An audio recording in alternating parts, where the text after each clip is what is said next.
कशी झाली सांगा ना. नाही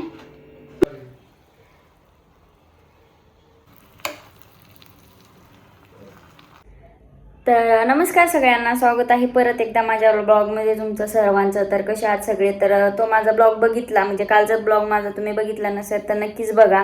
मी त्याच्यामध्ये सगळ्या प्रश्नांची उत्तरं दिलेली आहेत. मी व्हिडिओ वगैरे का बनवत नव्हती, मी लाईव्ह वगैरे का घेत नाही आहे, तर बऱ्याच जणांच्या कमेंट आल्या, समजून घेतलं. तर मी आज तुमच्यासाठी छान आणि सुंदर अशी रेसिपी घेऊन आलेली आहे आणि मी फर्स्ट टाईमच बनवलेली आहे. तर कशी होती कशी नाही आहे बघू. बिर्याणी बनवण्यासाठी तर आता मी खूप हे केले, मेहनत घेतली आहे आणि आता ती बनवल्यावर खाल्ल्यावरच कळेल की कशी बनली आहे आणि कशी नाही आहे. तसं तर माझ्या हात मी केलेलं म्हणजे असं बिघडत तर नाही आहे. तर बघू, मी याच्या अगोदर कधीच बिर्याणी केलेली नाही आहे आणि जे श्रावणात नॉनव्हेज वगैरे खात नाही आहेत त्यांच्यासाठी खूप छान रेसिपी आहे. कारण की मी अशी रेसिपी घेऊन आली, जे नॉनव्हेज खातात ती बिर्याणी खाल्ल्यावर अशी बिर्याणी खाणार नाही, अशी मी बिर्याणी बनवणार आहे. तर हे बनवायच्या आधीच तुम्हाला सांगते. तर चला कंटिन्यू करा तुम्ही आपला हा ब्लॉग. सुरुवातीला जो माझा पचका केलाय तो पचका झाल्याच्या नंतर इथून पुढे काही बनवायची इच्छा उरणार नाहीये. हो की नाही, बरोबर ना. तर मिश्रांना बिर्याणी आवडली नाही आवडली हे तुम्ही पुढे बघतालच. तर बिर्याणी म्हणा किंवा मसाले भात म्हणा, तर मी एक इंस्टाग्रामला रेसिपी पाहिली होती, तीच मी फॉलो केलेली आहे. म्हणजे इंस्टाग्रामला 1 मिनिटाचा व्हिडिओ असतो, त्याच्यामध्ये काही सगळं सांगत नाही आहे. तर हा मी पूर्ण ब्लॉग बनवलेला आहे. तुम्ही अशा पद्धतीनं जर बिर्याणी बनवाल तर तुम्ही नॉनव्हेज पूर्ण विसरून जाल, अशी ही बिर्याणी झाली होती आणि खूप टेस्टी. तर ही बिर्याणी मला जवळपास 500 रुपयाला पडलेली आहे. तर तुम्ही बोलताल 500 रुपयाचं सामान आणण्यापेक्षा 100 रुपयाची बिर्याणी आणून खाल्ली असती तर बरं झालं असतं. हो, पण ते पण आहे, पण बाहेरचं आणि आपल्या घरच्यात फरकच असतो. 100 रुपयाची बिर्याणी आणायची खायची, तर म्हणून ते बाहेरचं नको. आणि श्रावण महिना आहे आणि उपवास वगैरे असतात, त्याच्यामुळं म्हटलं आपलं घरी नाही का बनवायची. तर मला 200 रुपयाच्या भाज्याच पडल्या होत्या, म्हणजे भाज्या 200 रुपयाच्या पडल्या होत्या जवळपास. त्या भाज्या काही सगळ्यात त्याच्यामध्येच टाकल्या नव्हत्या. हे पुदिना वगैरे मी कधी यूज करत नाही आहे, तर मला आज बिर्याणी बनवायची होती म्हणून पुदिना मी आणला होता.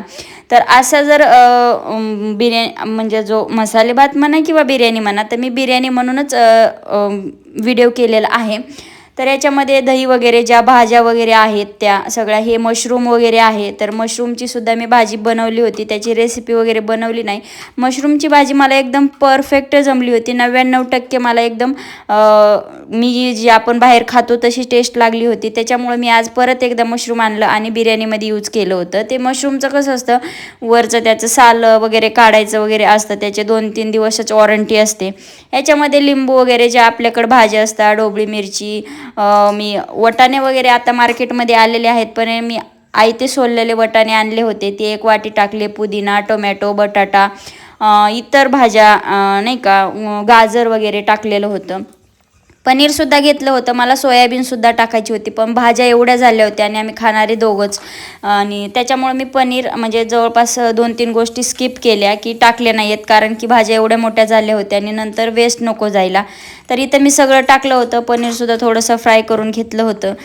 इथं कस्तुरी मेथीसुद्धा यूज केली होती मी, आणि थोडा एक तो माझ्याकडं कोणता मसाला होता माझ्या पण आता लक्षात नाही आहे, व्हिडिओ एडिट करताना, हा वाईस टाकताना. तर त्या मसाल्याने खूप छान चव येते, म्हणजे सुगंध येतो. तर इथं मी तांदूळ वगैरे पण शिजवून घेणार होते, निम्मे अर्धे कच्चे वगैरे नाही का. तर मी सांगते तुम्हाला की मी व्हेज म्हणा किंवा नॉनव्हेज म्हणा पहिल्यांदाच बिर्याणी बनवत आहे. याच्या अगोदर मी ट्राय पण केली नव्हती, फक्त खायची आवड होती. तर मला असं वाटतं की मी आता एकदम असं हे झाली, म्हणजे शुअर झाली की आपण जशी मी ही व्हेज बिर्याणी केली तशी मी नॉनव्हेजसुद्धा बनवू शकते. जसं की व्हेज भाज्या स्किप करून तिथं नॉनव्हेज टाकू शकते. तर इथं कांदा वगैरे घेतला होता मी, तांदूळ वगैरे शिजायला टाकून, बाकी ते ज्या भाज्या वगैरे आहेत त्याच्या सगळं मिक्स करून मी फ्रीजमध्ये ठेवलं होतं थोडा वेळ. आणि इथं कांदा म्हणलं ना तर प्रत्येकालाच कांदा हा रडवतो, तर मला पण रडवतो. पण जर तुम्हाला रडायचं नसेल आणि कांदा जर तुम्हाला जास्त यूज करायचा असेल, तर तुम्ही कांद्याचा पाचोळा वगैरे काढून अगोदर धुवून वगैरे पाण्यात टाकून घ्या आणि मग कांदा सोलायला लागा. त्याने तुमच्या डोळ्याला पाणी जवळपास 90% पाणी येणार नाही आहे, ही माझी 100% गॅरंटी आहे. पाण्यामध्ये कांदा टाकल्यामुळं रडायला नाही येणार आहे, म्हणजे डोळ्याला पाणी वगैरे नाही येणार आहे.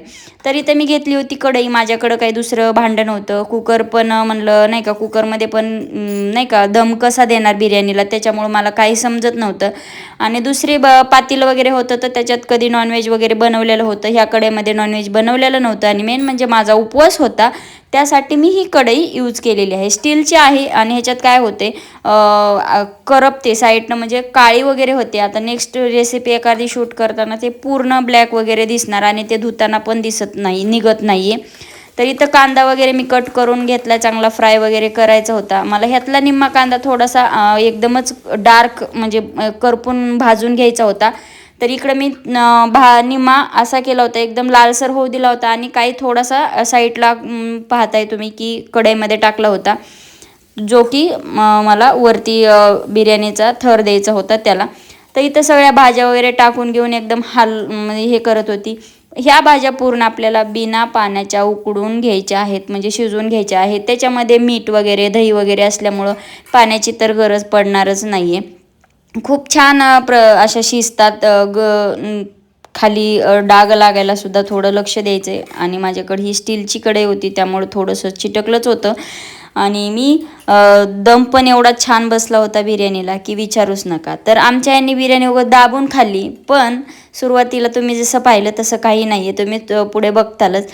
आणि नंतर मी त्यांना असा प्रश्न विचारला होता की आता बिर्याणी तर झाली आहे भरपूर, आता खाऊन खाऊन मी किती खाणार, तुम्ही तर खाणार नव्हते. त्यांनी बोलले होते मी अजिबात तसलं बिर्याणी काही खाणार नाही आहे, माझ्यासाठी चपाती भाजी कर, भाजी कर, चपाती आहेत भाजी कर, असं आमचं झालं होतं. तर मी त्यांना ठीक आहे म्हणलं होतं आणि मग ती खाणारच नव्हते. तर ज्यावेळेस म्हणजे मी त्यांना बोलत होते की फक्त बघायला या बघायला या, त्यावेळेस आल्याच्या नंतर त्यांनी खाल्ली. तर इथे काय केलं होतं, मी दम द्यायचा होता आणि जर कढई ठेवली असती मी तर खालून भाज्या ज्या आहेत तो करपल्या असत्या, म्हणून मी खालून तवा ठेवला आहे आणि एकदम छोटा गॅस केला आहे. आणि वरतून मी आपलं जे की ओरिजिनल गावाकडचं तूप असतं म्हशीचं, ते तूप टाकलेलं आहे. आणि माझ्याकडं कलर वगैरे काही जास्त नव्हते, माझ्याकडे एकच कलर होता, रेड कलर होता. तर इथे मी कोथिंबीर आणि पुदिना टाकून घेतलेला आहे आणि जो माझ्याकडं कलर होता तो घेतलेला आहे. माझ्या एवढं लक्षात आलंच नाही, मी एवढी खरेदी केली स्पेशली ह्या बिर्याणीसाठी, तर एक कलर घ्यावा. ग्रीन कलर टाकला असतं तर अजून खूपच छान दिसली असती. चव तर विचारूच नका, मी स्वप्नातसुद्धा विचार केला नव्हता एवढी बसेल. आणि हा वरनं मी तळलेला कांदा टाकलेला आहे.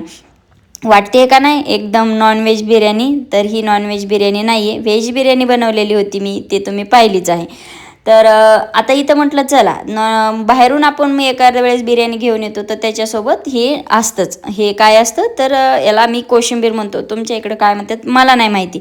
तर मी अथर्व खातो म्हणून एकच मिरची टाकलेली आहे आणि थोडासा टोमॅटो, 2 काकडी आणि कांदा आणि दही.